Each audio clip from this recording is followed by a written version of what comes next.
Buenas tardes, bienvenidos a este nuevo curso de Grandes Civilizaciones.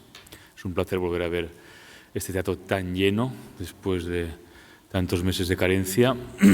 Esperemos que pronto podamos llenarlo por completo y por eso saludamos también a todos aquellos que se han matriculado virtualmente.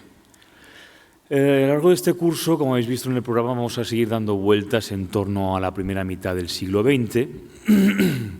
Si el curso pasado estuvo centrado más o menos en las dos primeras décadas del siglo, en este curso vamos a avanzar un poco más, abordando cuestiones sobre todo de las dos últimas décadas de esa primera mitad, es decir, de la cultura de entreguerras, más o menos entre 1929 y la Segunda Guerra Mundial.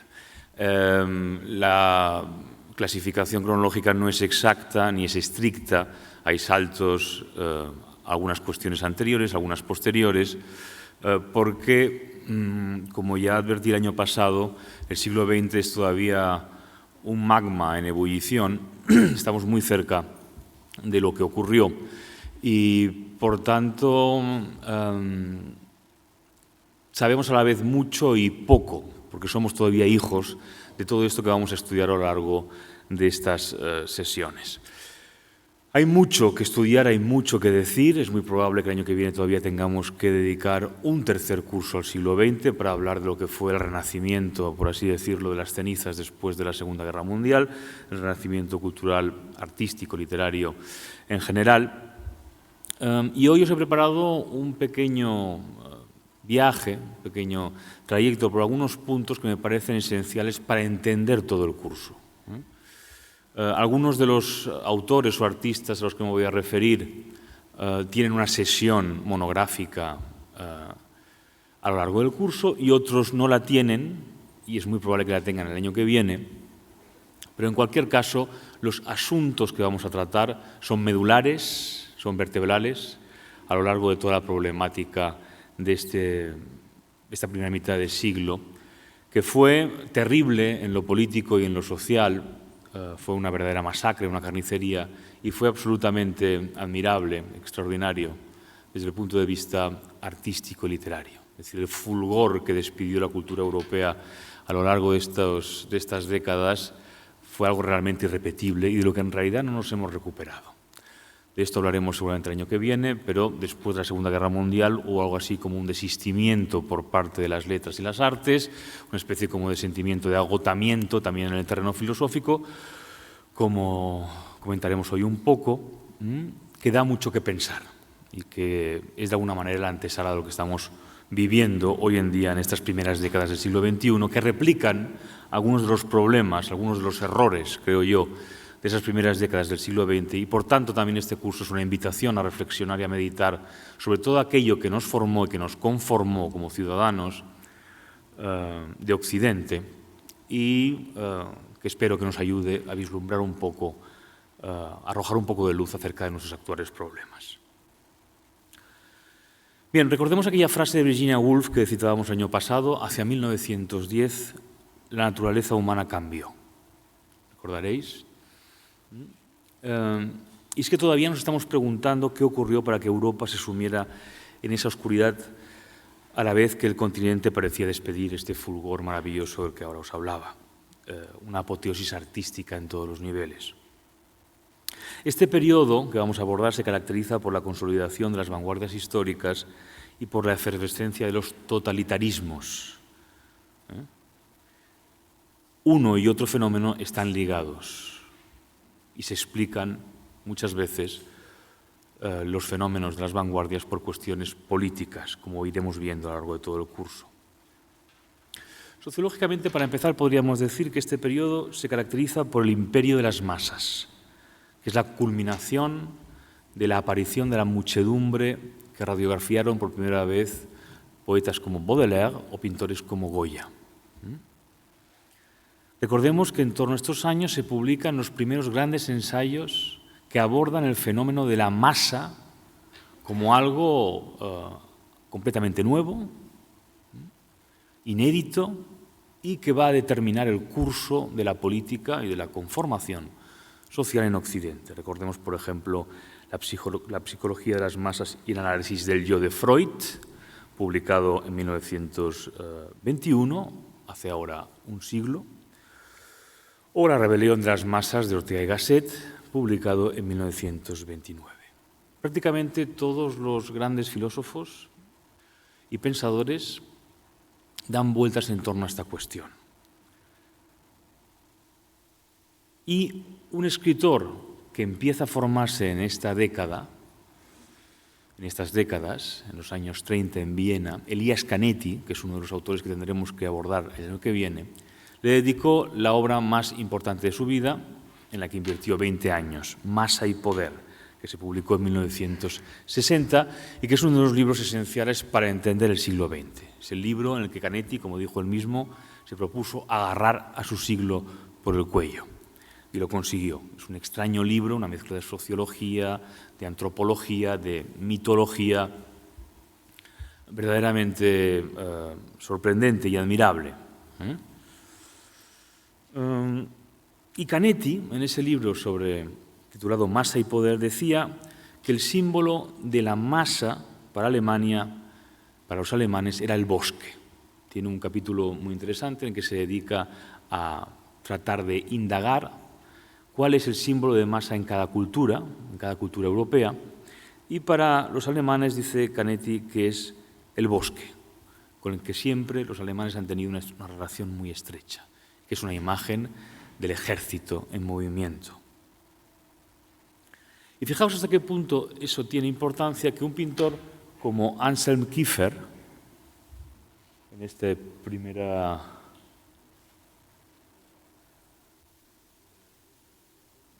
¿No lo veis?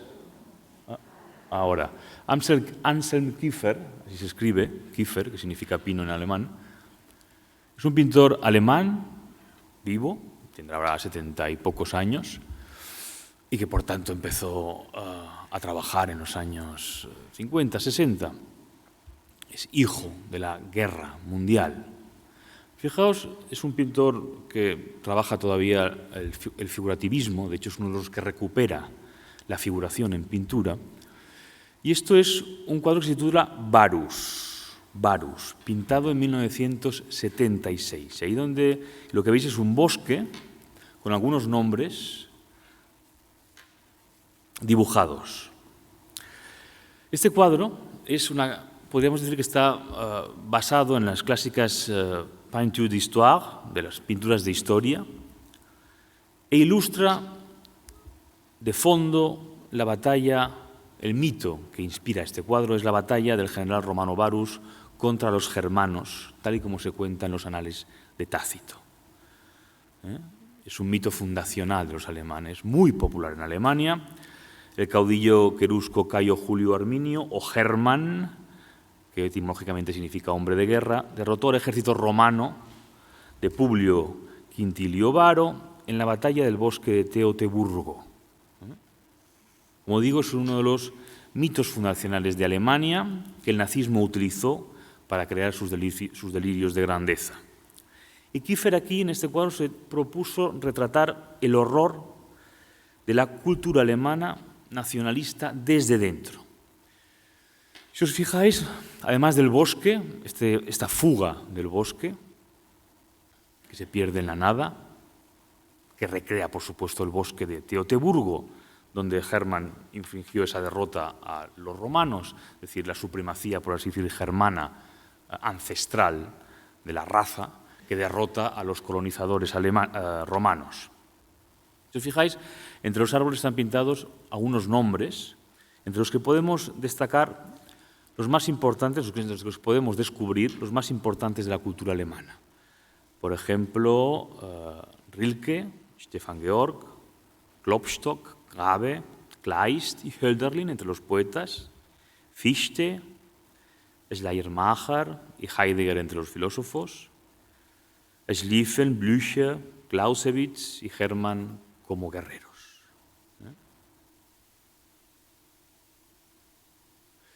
¿Qué quiere expresar Kiefer con este cuadro? Probablemente podríamos recordar la frase de Walter Benjamin, el filósofo judío alemán, suicidado en Portbou, no hay documento de civilización que no lo sea de barbarie, que es la frase que Jordi Llobet, por cierto, eligió para su tumba en Portbou, para su memorial.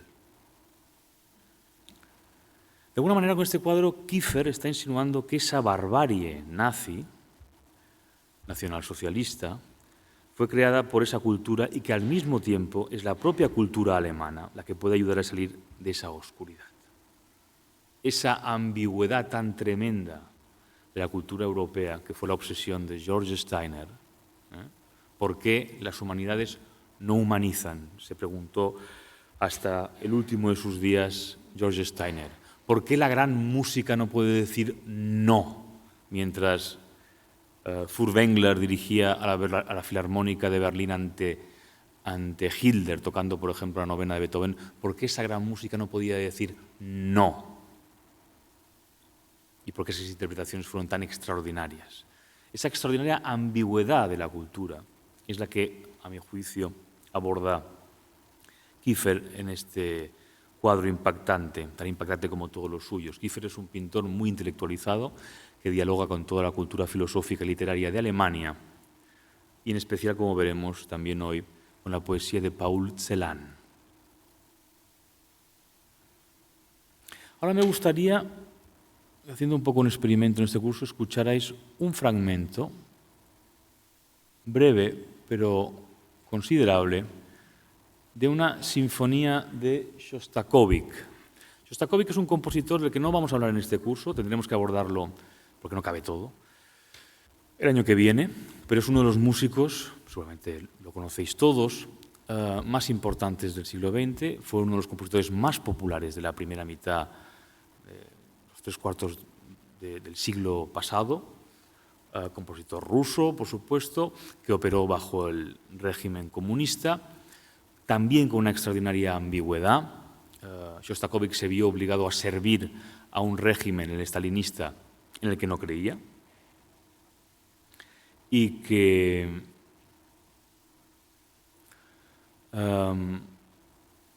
contra el que se obligó a contestar a través de su música.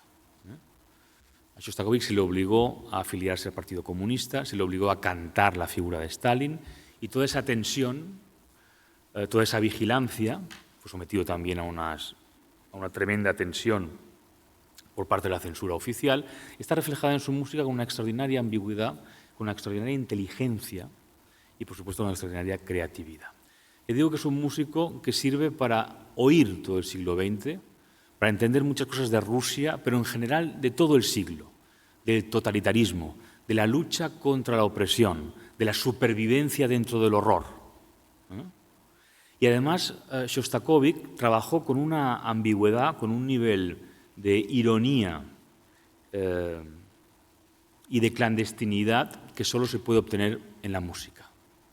Los poetas fueron censurados, los pintores fueron encarcelados, porque tanto la palabra como la pintura como la imagen no pueden mentir o no pueden disimular de la manera en que lo hizo Shostakovich en sus composiciones, sobre todo en sus maravillosas 15 sinfonías, en sus 24 preludios para piano y en sus 15 cuartetos de cuerda. Shostakovich. Vamos a poner un fragmento de la sinfonía número 7, titulada Leningrado, compuesta en 1941. Y ahí veréis, es un intento por parte de Shostakovich de reflejar lo que fue el asedio nazi a Leningrado.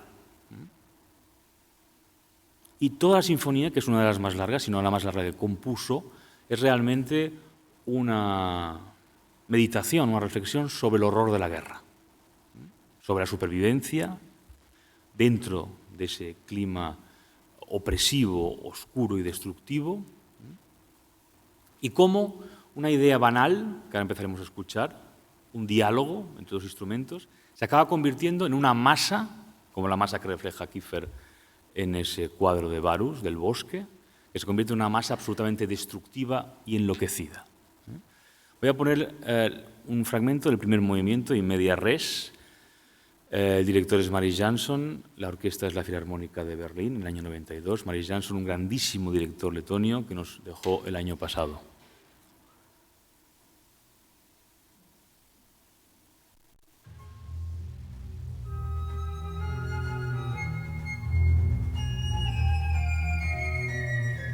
Aquí empieza esta melodía casi infantil, cómica, ahora por las flautas.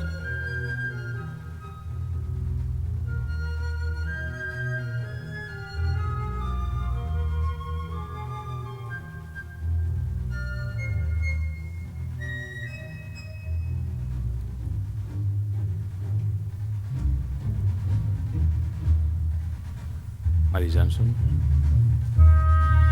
el oboe, el fagot, que inician esta especie como de diálogo casi cómico, bufo, como digo, infantil.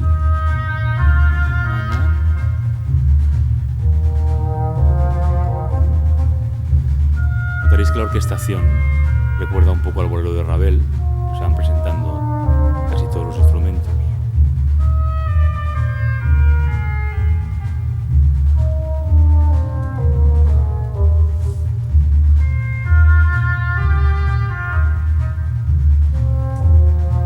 Se ve un fondo verdoso, pero es un problema técnico que tenemos hoy, no es un problema de los músicos.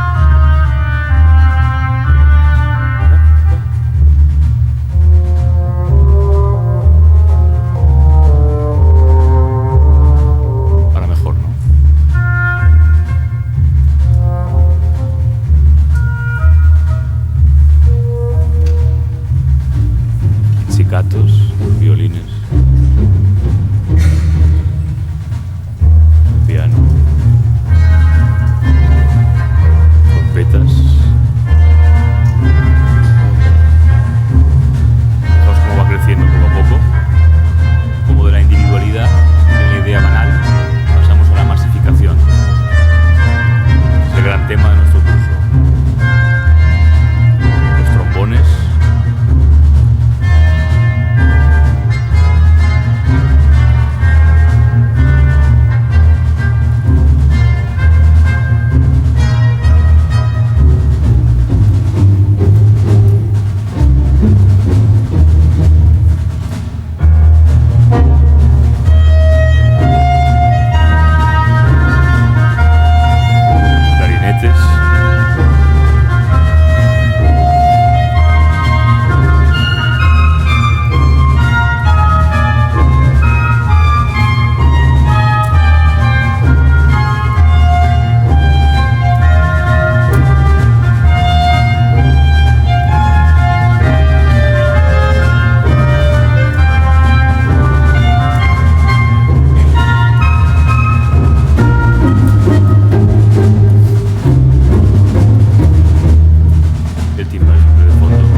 Banal se ha convertido ya en algo marcial.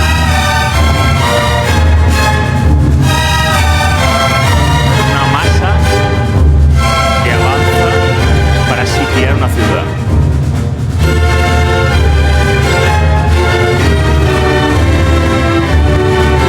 Toda la orquesta se ha unido ahora a esa melodía inicial.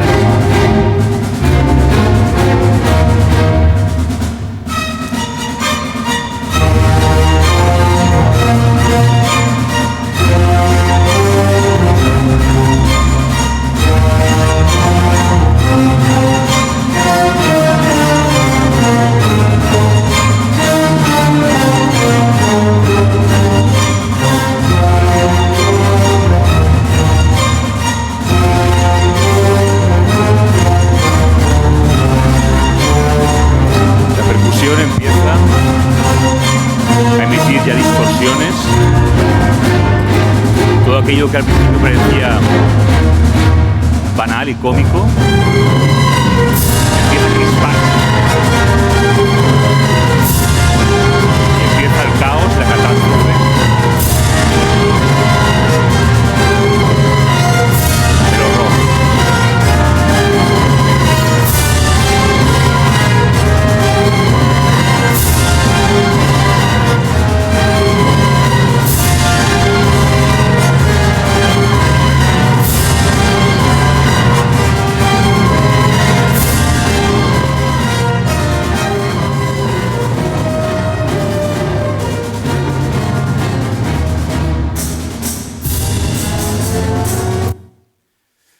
Bien, como habéis visto, en un momento hemos accedido a través del oído a todo el fragor del siglo XX.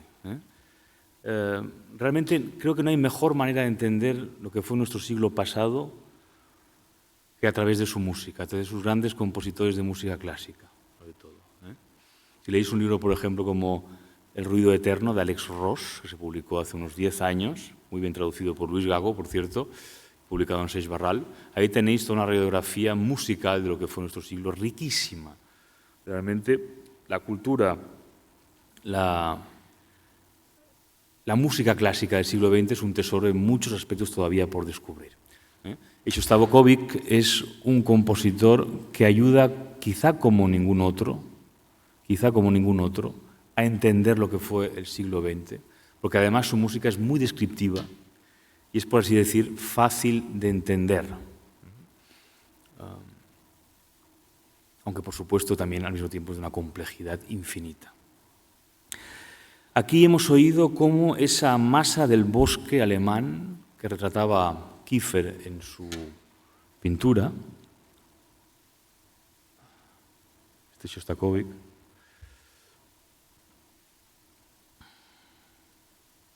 esa masa se convierte en ejército invadiendo otra ciudad dominada por otro tipo de totalitarismo, en este caso el soviético. Hemos visto cómo lo banal, esa idea banal, pasa a lo trágico.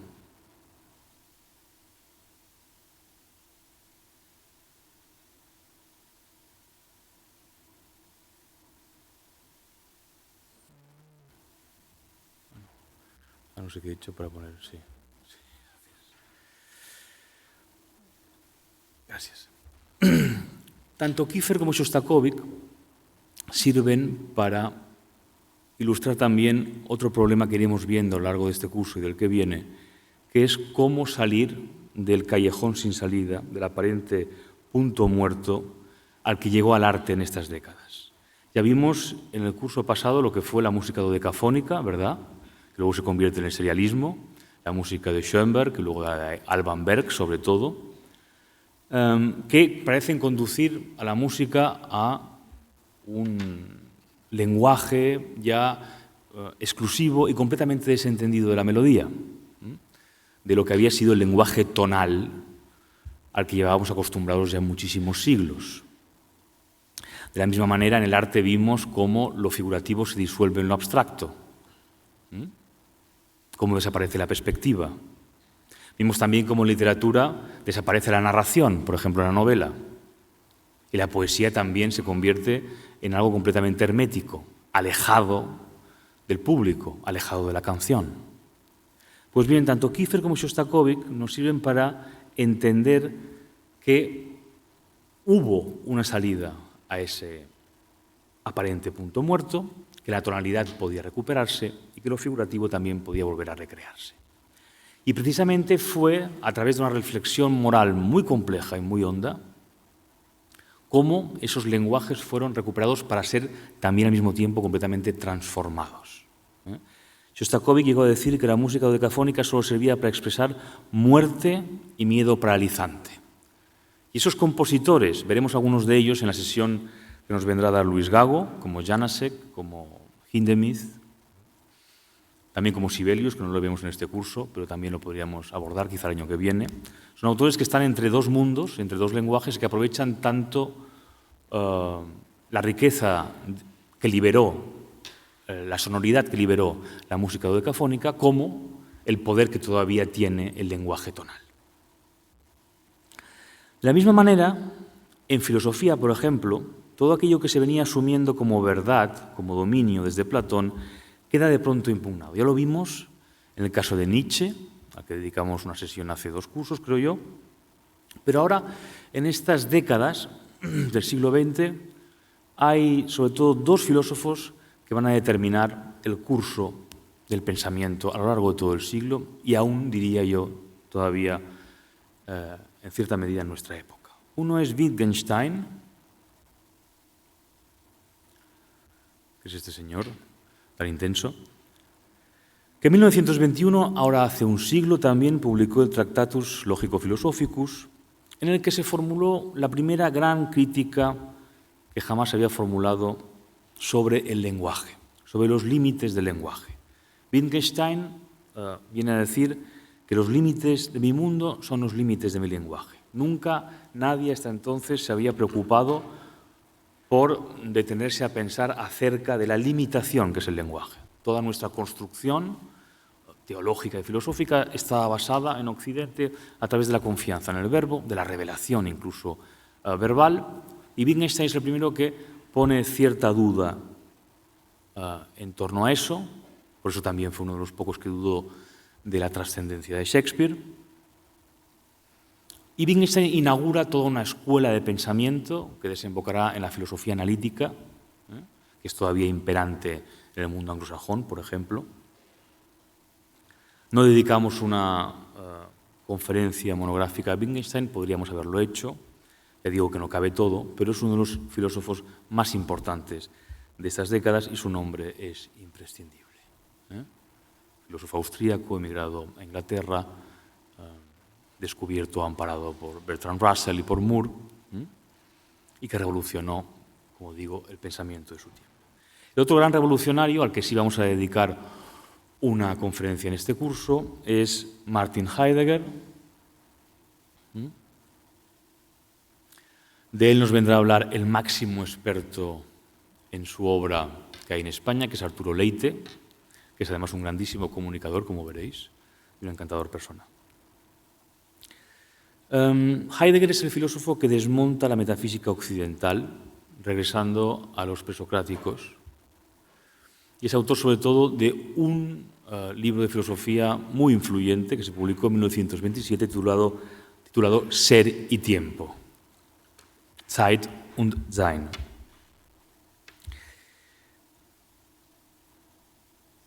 ¿Qué hizo Heidegger? Por una parte, desmontó esa idea de dominio que ha definido a Occidente desde sus orígenes, la ilusión de que el hombre es el señor de la naturaleza, a través de la ciencia y de la técnica, desmontando con ello, como digo, la metafísica tradicional y situando al hombre frente a una pregunta que hasta entonces no se había formulado y no se había abordado con toda ambición. ¿Qué es el ser? ¿Qué supone existir? ¿Por qué hay ser y no hay nada? Y de ahí saldrá todo el pensamiento llamado existencialista. Por ejemplo, la filosofía de Sartre no es sino una traducción, una mala traducción seguramente de la obra de Heidegger. El ser y la nada, por ejemplo.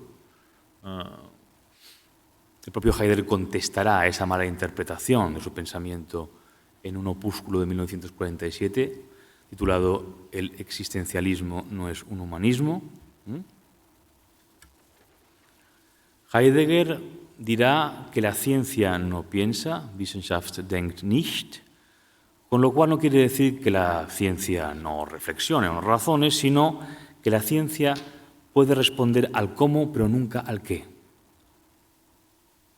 Y si olvidamos esa pregunta, dice Heidegger, entonces hemos olvidado el peligro que el hombre ha generado creando la técnica, ese nuevo monstruo que acabará por dominarnos. Solo un Dios puede salvarnos.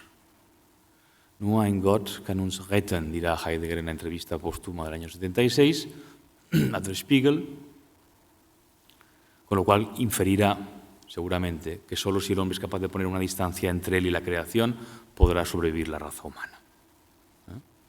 Por tanto, el ser y la crítica a la técnica. Arturo Leite nos hablará con detalle de esa extraordinaria operación intelectual, de la que beben todos los grandes filósofos, quieran o no, posteriores.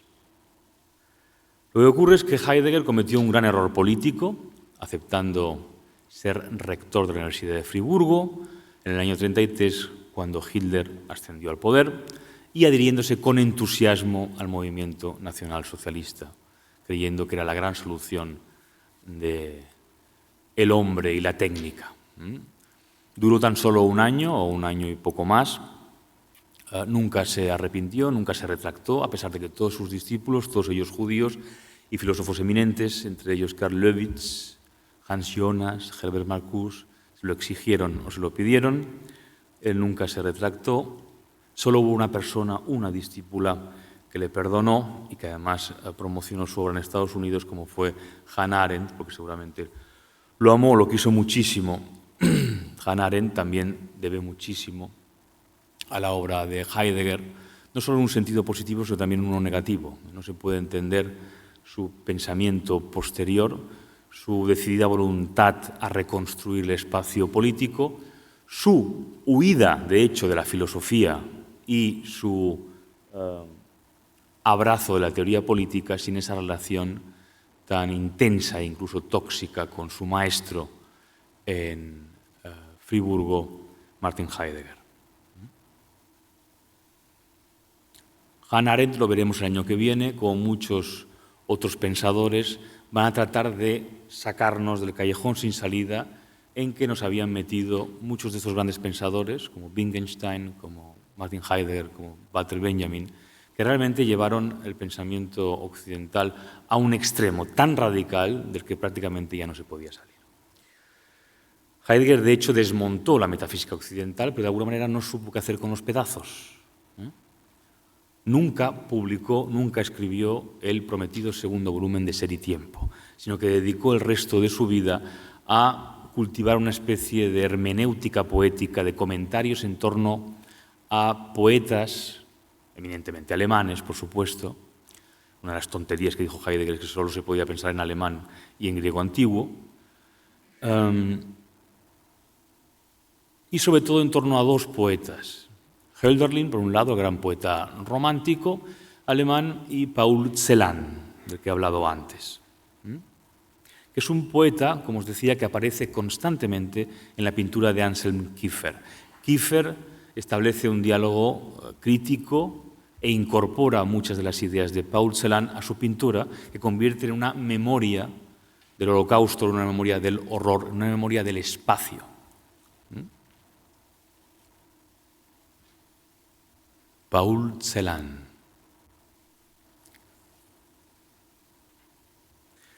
Es probablemente el poeta que lleva hasta sus últimas consecuencias toda la tradición romántica alemana, esa tradición que empieza con Hölderlin, Kleist, que sigue con Rilke y que culmina en Celan.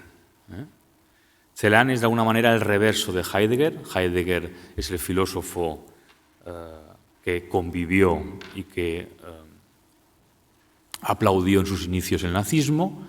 Paul Celan es un poeta hijo de exterminados en el Holocausto, en los campos de concentración, que escribe en lengua alemana, es un poeta de expresión alemana, pero que pertenece, digamos, a las afueras de la cultura alemana, nacido en Rumanía, y que, por tanto, tiene una sensación de extrañeza con alemán.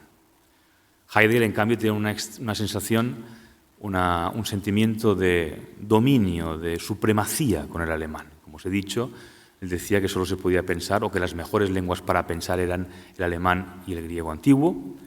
Heidegger, en cambio, es consciente de que la lengua que utiliza es la lengua de los verdugos de sus padres, de los verdugos de los judíos, de su propia etnia, su propia religión, y utiliza esa condena, por así decirlo, para darle la vuelta a la lengua y cantar el horror desde su propio centro.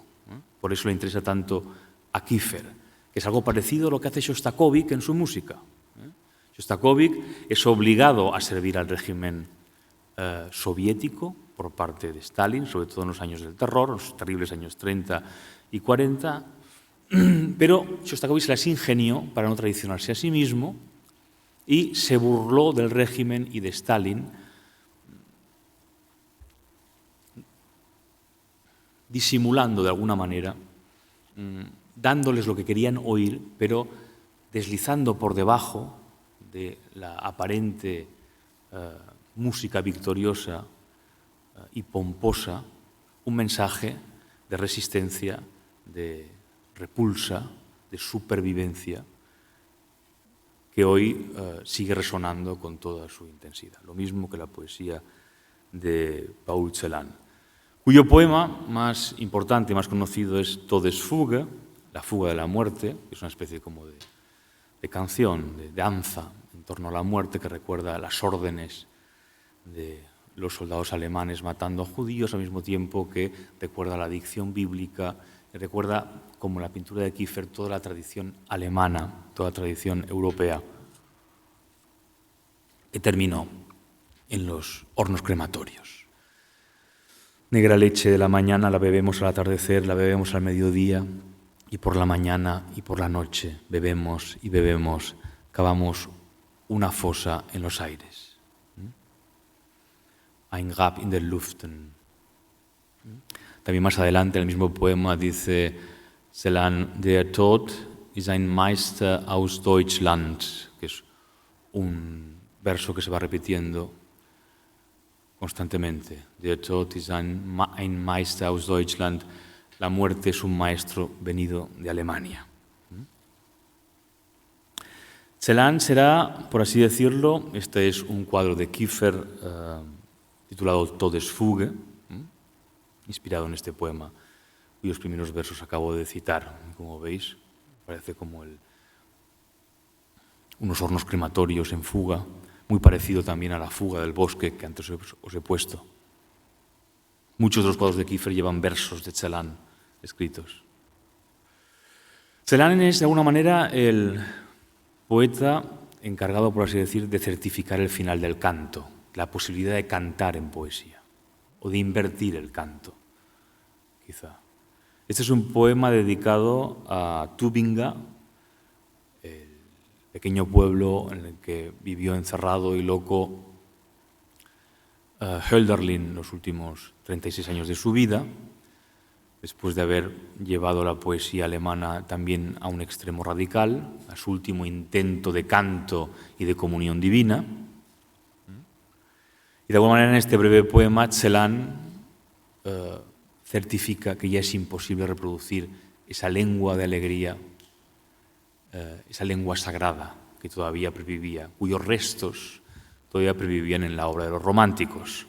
Ojos cegados por la lengua, un enigma es lo que brota de lo puro, es un verso de Hölderlin, su recuerdo de torres de Hölderlin que nadan entre gaviotas volando alrededor, visitas de carpinteros ahogados a estas buceadoras palabras. Si viniera un ser humano, si viniera un ser humano al mundo hoy con la barba de luz de los patriarcas, solo, si hablara de este tiempo, solo le estaría permitido balbucir y balbucir, sin parar, balbucir y balbucir, lallen und lallen. El lenguaje de luz de los patriarcas ya no es posible. La experiencia de Auschwitz conduce a un balbuceo, a una perplejidad, a una destrucción. La poesía solo puede ser, en palabras de Celan, un resto que canta. ¿Qué ocurrió para que todo se oscureciera de pronto? ¿Qué ocurrió? ¿Por qué salíamos de unas décadas de aparente luminosidad y progreso, de un extraordinario desarrollo científico sin precedentes, como vimos el año pasado, también en la sesión inaugural, y de pronto todo adquiriera unas dimensiones completamente grotescas y terribles? Una carrera armamentística completamente infantil entre los reyes europeos que jugaron a ver quién tenía el ejército más poderoso, el desarrollo técnico más poderoso. De ahí la reflexión de Heidegger sobre la técnica, por cierto.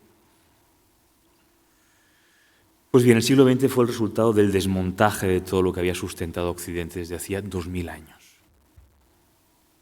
El sistema de creencias y seguridades que teníamos hasta entonces voló por los aires. La decadencia del cristianismo y el nuevo culto a la ciencia condujeron a una crisis espiritual que aún dura, de hecho, y que es persistente y cada vez más difícil. Esa idea de Heidegger de que el hombre no puede ser el señor de lo ente, como dice él, de la naturaleza, sino que debe ser el pastor del ser, dice, sigue vigente con nuestra extraordinaria transformación tecnológica, con este nuevo hombre tecnológico, este homo emptor, como dijo Sánchez Ferlosio, este hombre consumidor, que se está revelando como el protagonista del siglo XXI. Ya vimos el año pasado también cómo todos los avances científicos pusieron en duda la idea que el hombre tenía de sí mismo.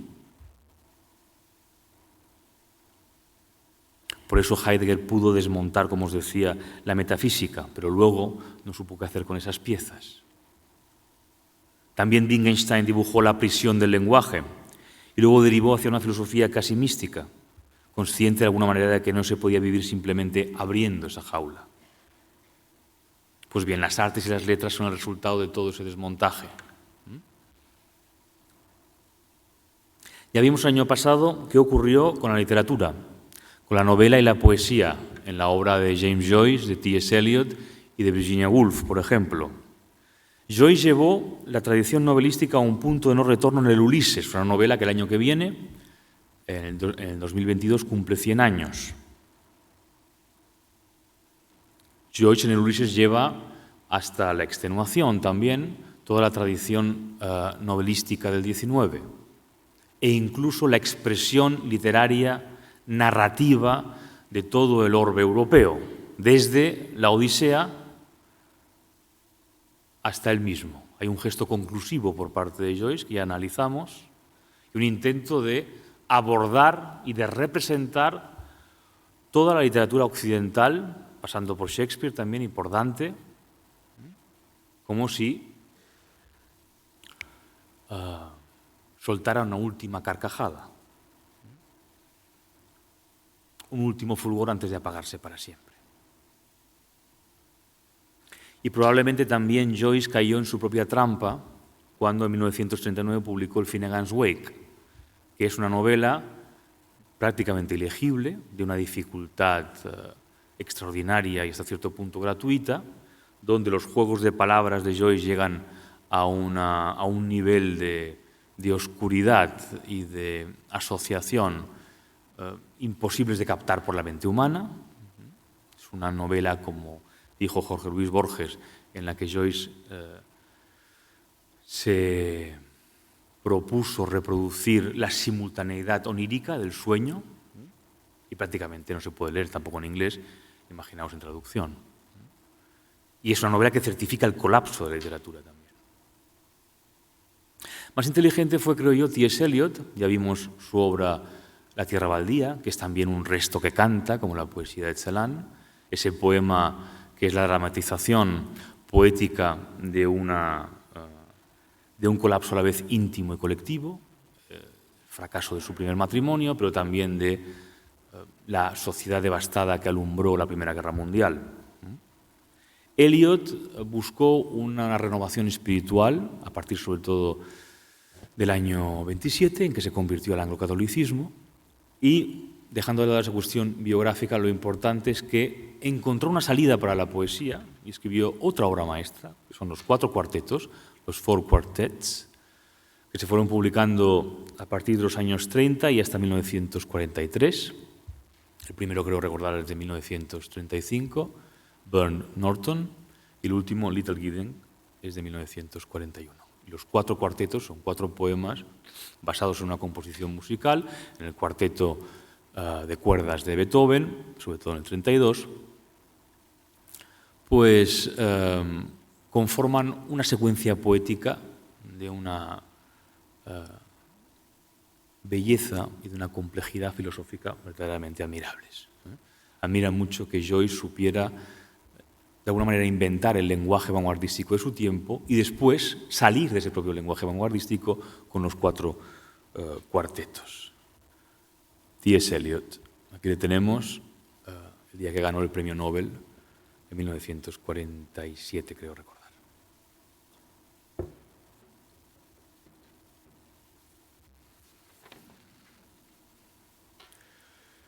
Los 4 cuartetos terminan con esta estrofa, que es extraordinaria, y que está compuesta, como os digo, en plena Segunda Guerra Mundial, durante el Blitz, durante el bombardeo inclemente, inmisericorde, con el que los alemanes sometieron a los ingleses, a los londinenses sobre todo.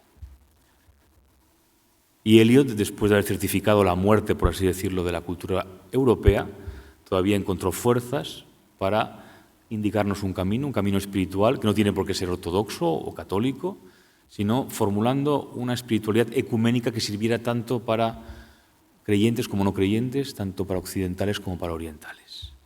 Y termina así con estos versos extraordinarios. Nunca dejaremos de explorar y el final de las exploraciones será llegar a donde comenzamos para conocer por primera vez el lugar.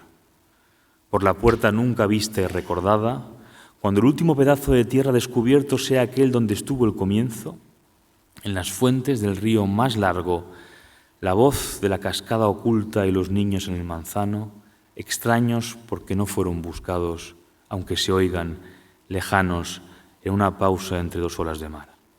Vamos, aquí, ya siempre, un estado de pura sencillez para el que todo hay que darlo. Y todo irá bien, y de todas formas todo irá bien cuando lenguas de llamas se entrelacen en coronado nudo de fuego y el fuego y la rosa sean uno.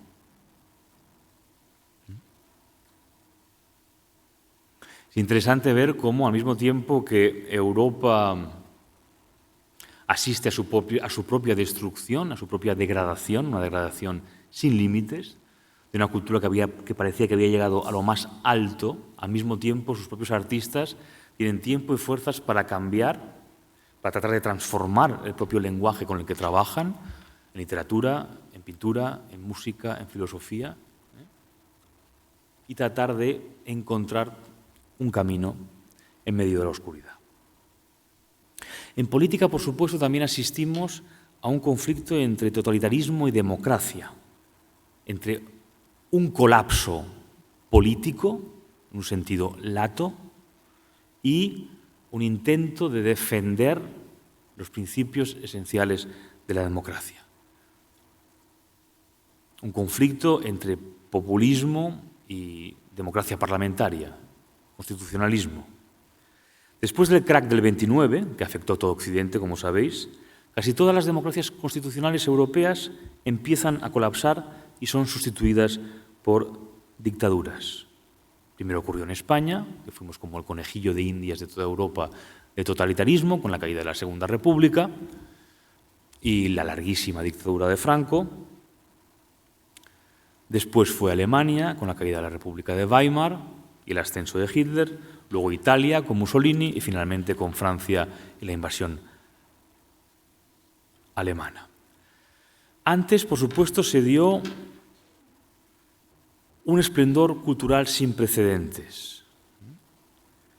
La cultura de nuestra Segunda República, que fue tan extraordinaria en todos los niveles. Una época, por cierto, en que había una sensación de hermandad todavía entre lo que se escribía aquí en Cataluña, por ejemplo, y lo que se escribía en Madrid. Juan Ramón Jiménez todavía pudo emocionarse en el exilio al escuchar una sardana, por ejemplo. Es el diálogo que hay entre Unamuno y Maragall, pero más allá de eso también es la manera en que se relacionaban figuras como Gabriel Alomar, gran poeta mallorquín, y Juan Ramón Jiménez o el propio Unamuno.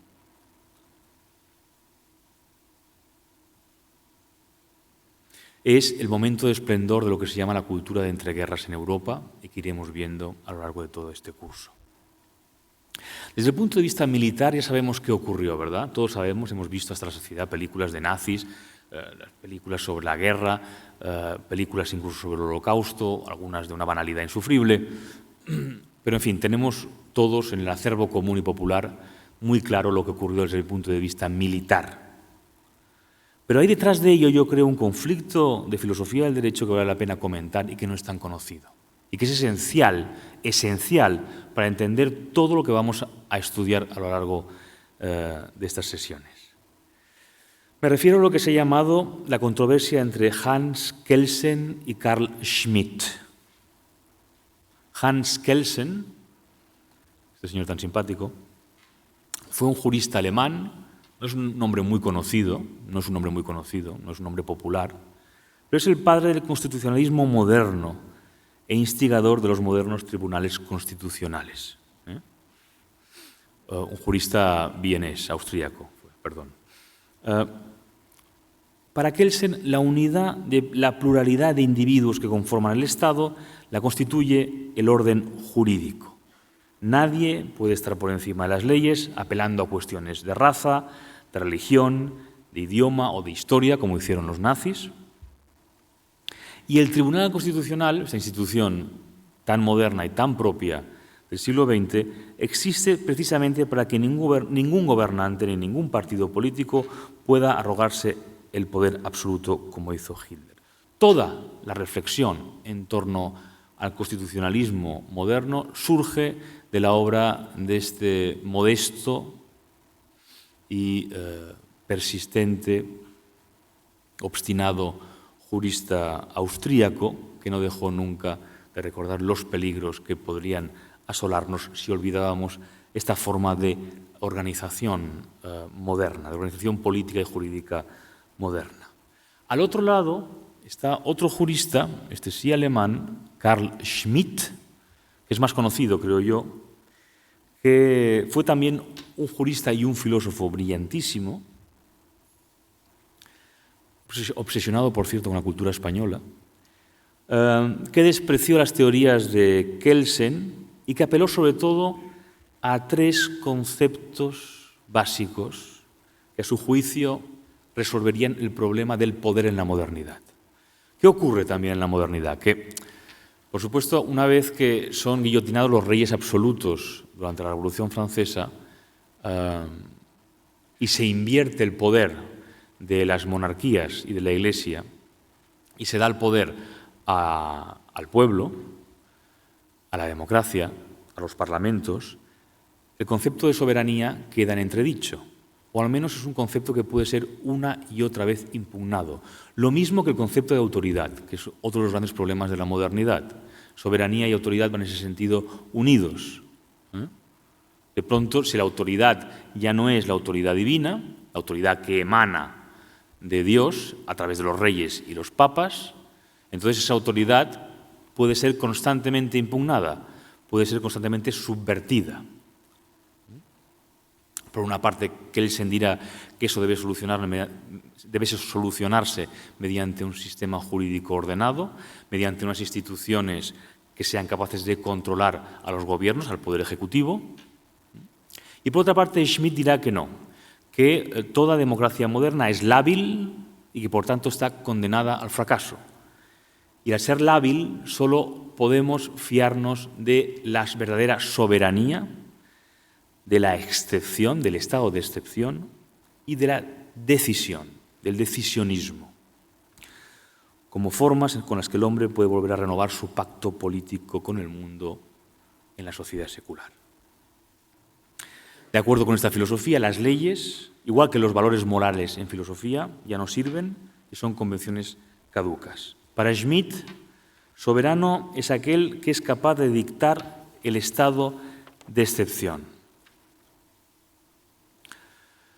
Sus teorías fueron muy brillantes. El problema es que fue el filósofo que inspiró el Tercer Reich de Hitler. Schmitt fue el teórico al que acudieron los nazis para justificar el desmantelamiento de la República de Weimar. Schmitt logró sobrevivir a la purga después de la guerra, a la desnazificación y continuó con su vida académica en Estados Unidos. Porque realmente es un pensador muy potente, es un pensador realmente muy osado y que se sigue estudiando. Pero después de la guerra, como veremos el año que viene con detalle, toda Europa se olvidará de Schmitt y volverá a las teorías de Kelsen para poder renovar todo aquello que los totalitarismos habían destruido. Y por tanto, la propia Unión Europea hoy en día está basada todavía en las teorías de Hans Kelsen. Un hombre que merecería ser más popular de lo que es, aunque él nunca buscó ningún tipo de popularidad, también hay que decirlo. Si nos fijamos, todos estos grandes pensadores Heidegger, Schmitt. También podríamos añadirle otro autor al que también podríamos abordar en estos cursos, como es Ernst Jünger, militar, novelista, gran escritor, diarista, teórico sobre todo de la guerra, contribuyen a desechar todo aquello que hasta entonces había constituido Occidente. Lo desechan, lo desmontan, por así decirlo, pero al mismo tiempo nos sitúan frente a un abismo infranqueable. Hannah Arendt podrá decir que Heidegger fue un grandísimo filósofo, pero que se había olvidado de los demás, de la pluralidad del mundo.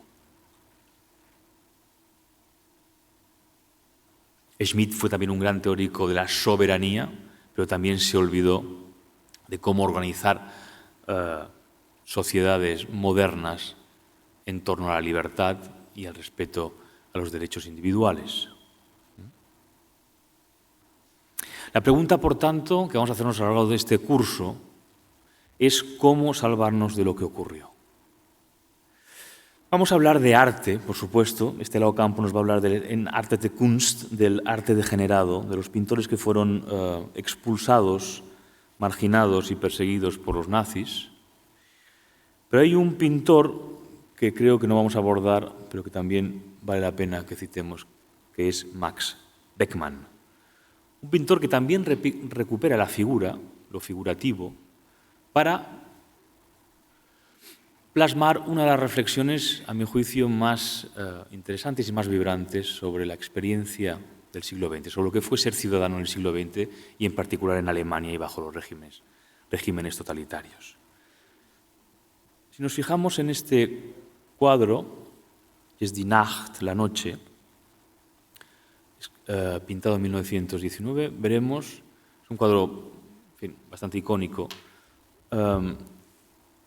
veremos que de pronto hay una familia, un padre de familia fumando pipa, que ha sido invadida por el horror, por el espanto, por la violación, por la tortura, por la opresión. Es como una escena de familia que de pronto se ha desquiciado completamente. Muy parecido a lo que vimos en la pintura, en la música de Shostakovich. Y años después de haber vivido ese horror, pero todavía viviéndolo, sin haberlo superado, el mismo Beckmann pinta este tríptico extraordinario que puede verse en el MoMA, creo yo, en Nueva York, que se titula Die Abfahrt, la salida. Como veis, los cuadros que hay a uno y otro extremo son escenas de opresión también, de represión, de horror, de dolor. Y en medio ya Beckmann sitúa lo que a su juicio es la salida. ¿Qué es exactamente la salida? No lo sabemos. Pero hay allí una escena de paz, una madre con un hijo, un pescador, quizá un rey pescador por la corona, y un azul imperturbable, si no es una nube, también el azul del mar completamente calmado. Dentro del horror, dentro del espanto, siempre hay una salida. También desde el punto de vista artístico. Beckmann se mantuvo fiel a lo figurativo durante toda su vida y, a mi juicio, hubo aquí una retrospectiva de él hace unos años, quizá en 2007 o 2008. Es un pintor interesantísimo y que ayuda a pensar mucho en varios de los problemas que nos vamos a encontrar. La salida también a lo abstracto, a la destrucción del arte, a la muerte del arte, como se le ha llamado en décadas recientes. La filosofía en torno a la muerte del arte.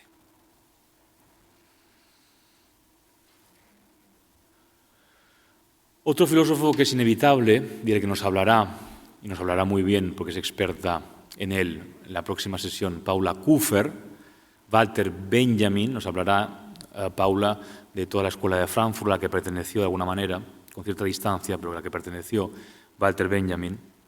En fin, es otro de los filósofos imprescindibles en esta época, junto a Wittgenstein, junto a Heidegger, junto a Ernst Cassirer también, otro que es menos conocido pero también muy importante y que fue el más sensato políticamente a mi juicio.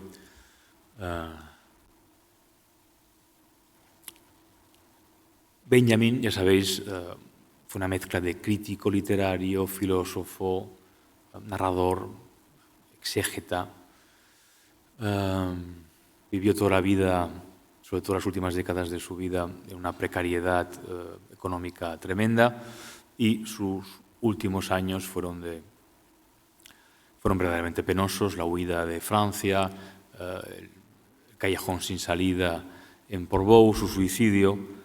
Pero fue una inteligencia excepcional e irrepetible, probablemente la inteligencia más deslumbrante de esa época, una especie como de poeta, también de místico, pero que no escribió poesía. Y Benjamin es hoy en día un autor ya bastante popular, que a mi juicio ha sido un tanto banalizado, porque ha sido muy copiado, muy citado, pero hay partes de su obra que siguen siendo muy interesantes, entre ellas la que fue su última obra, las tesis sobre filosofía de la historia. Este es Benjamin, fotografiado en París en su último año de vida por Lucien Freud.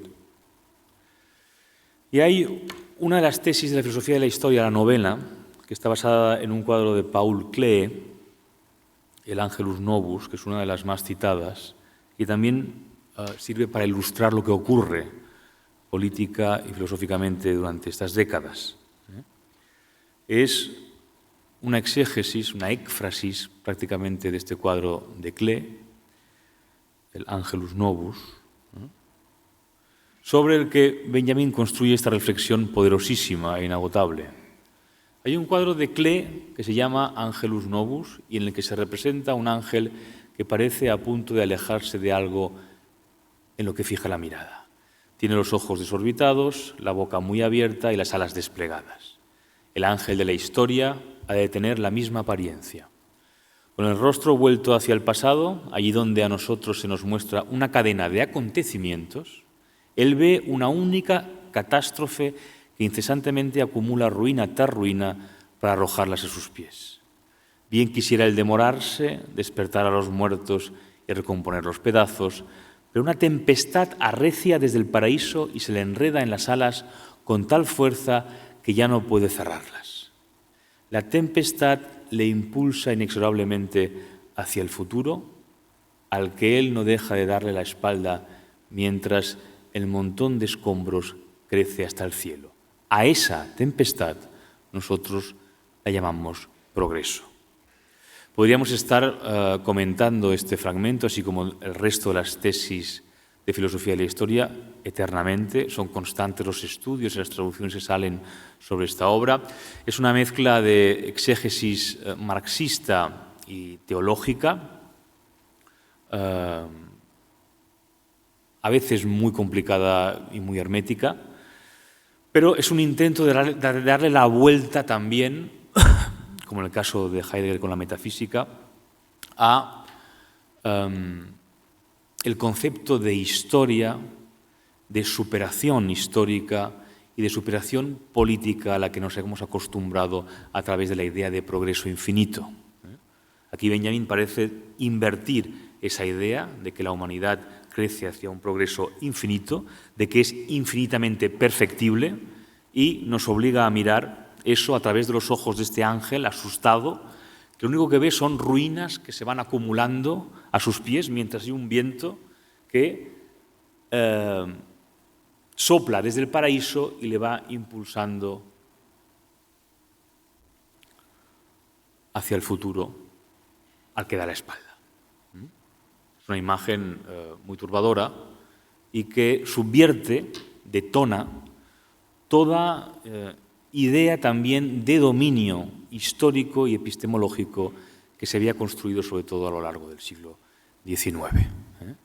Y es muy emocionante pensar que Benjamin escribió estas tesis de filosofía de la historia en los ultimísimos años de su vida, huyendo de los nazis y al mismo tiempo depositando en ellas, son fragmentos muy breves, todo el poder de su inteligencia como resistencia frente a la barbarie, como salvación en el pensamiento, que es la única salvación a la que podía él atenerse, acogerse.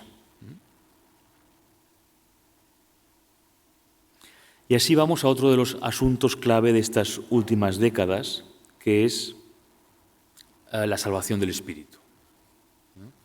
Es una frase que puede sonar muy rimbombante, pero yo creo que en estas décadas previas a la Segunda Guerra Mundial y aún durante la Segunda Guerra Mundial, lo que oímos en los grandes filósofos, en los grandes pintores, lo que vemos en los grandes pintores, lo que oímos en los grandes compositores y lo que leemos en los grandes poetas es un intento todavía de salvar el espíritu en la modernidad. ¿Cómo podemos salvar el espíritu en medio de esta hecatombe humana sin precedentes, de este descontrol técnico brutal y armamentístico, de esta guerra sin cuartel y sin fin que fueron estas décadas?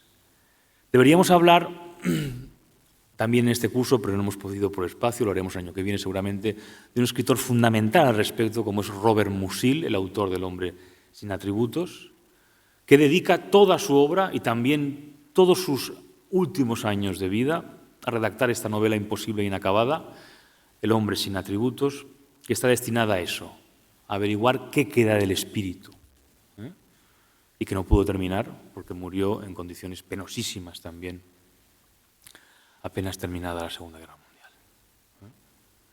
Pero la salvación del espíritu también la vamos a poder analizar en la obra irrepetible, única y luminosa de Rainer Maria Rilke, que murió en 1924, el gran poeta alemán, el último gran poeta que mantiene con vida la tradición hímnica de la poesía europea, esa tradición que va de Píndaro hasta Hölderlin, ese poeta que en sus últimos años deambuló por Europa con una ansiedad tremenda, también por España, un país por el que sentía una fuerte atracción, por Toledo, por Ronda. Asistiremos un poco a lo que fue la composición en la sesión que os tendré el placer de daros, la composición de las elegías de Duino, pero también de muchos otros poemas. Y es una obra a la que nos seguimos agarrando para encontrar luz. Pero también podríamos citar el caso en Cataluña, por ejemplo, de J.B. Foix, a mi juicio, uno de los mejores poetas que ha habido en Europa en todo el siglo XX, sin parangón en ningún otro del ámbito hispánico, por ejemplo, sin parangón. Un autor, por desgracia, a mi juicio, un poco olvidado hoy en día, el pastelero de Sarriá, ya sabéis, que fue componiendo una obra de una complejidad maravillosa y extraordinaria a lo largo de décadas sin preocuparse por la publicidad, casi sin preocuparse por publicar, y que, en fin, yo creo que es de un nivel y de una categoría comparables a Eliot, a Ezra Pound y a Rilke.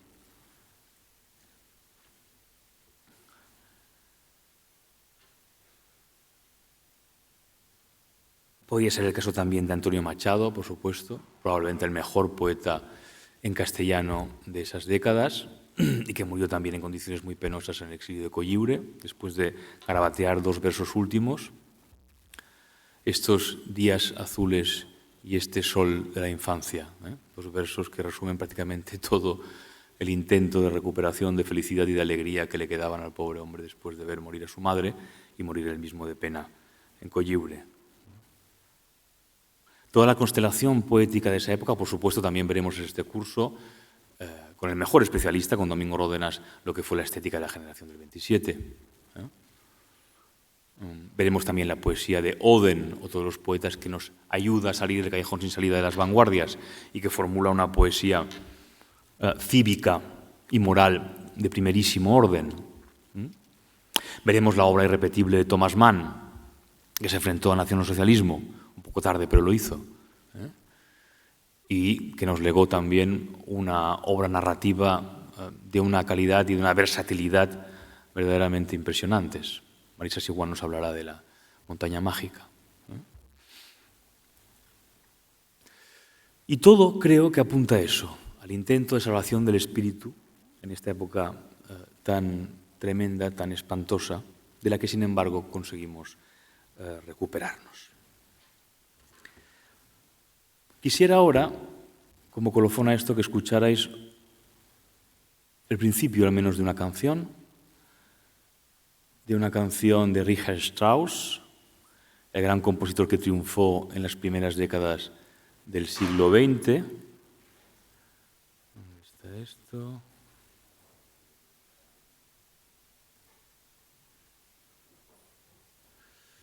Hay un YouTube por aquí. Ah, sí.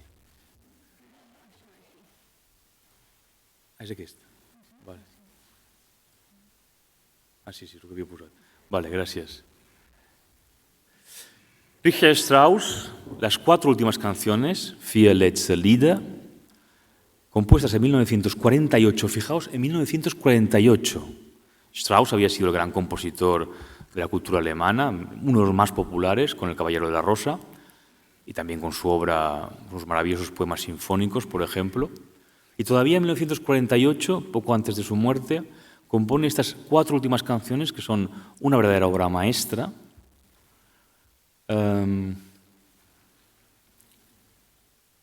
que todavía contienen todo el espíritu de despedida del tránsito entre el 19 y el 20. Escucharéis aquí el Finis Austriae, toda la melancolía por un mundo que desaparece y cuyo tono todavía se mantiene en esta obra maravillosa de Strauss. Son 4 canciones, la que voy a poner es la última, Im Abendrot, en el crepúsculo. Está basada en un poema intrascendente de Joseph von Eichendorff, que solo habla de lo que es el crepúsculo, las nubes, una alondra que se oye cantar. La letra no tiene demasiada importancia, pero fijaos en la música. Esta versión que voy a poner es probablemente la mejor que se ha hecho, con Elisabeth Schwarzkopf, la mejor soprano que hubo en esas décadas, que aquí graba mucho más tarde con otro gran director alemán emigrado a Estados Unidos, Georg Zell, director durante muchos años de la Orquesta de Cleveland. Toda esta despedida es la que vamos a ir de alguna manera, a lo largo de este curso, que espero que disfrutéis.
con esta música de Crepúsculo.